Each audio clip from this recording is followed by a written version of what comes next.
Presidente Maiolino, che quest'anno la festa dei calabresi qua a Manzano è un grande successo, vuol dire che la cultura si può fare, la relazione tra i popoli funziona, morale, il Friuli sposa la Calabria sposa il Friuli. Bene, e questo è lo scopo principale. Praticamente noi ogni anno abbiamo la riprova che questa festa raggiunge l'obiettivo che ci eravamo posto, quindi una grande affluenza, abbiamo avuto una grande soddisfazione perché tutti quelli che sono stati appunto in queste serate sono rimasti molto contenti.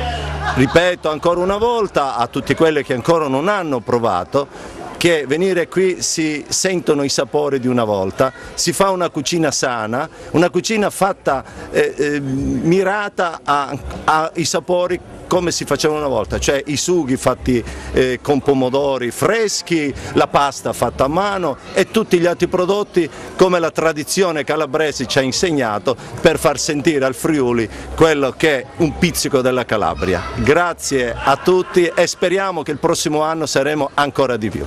Come ha detto lei, il peperoncino, i marmi, insomma la calabresità portata in Friuli. Benissimo, se vogliamo parlare d'arte la Calabria poi non si finisce più.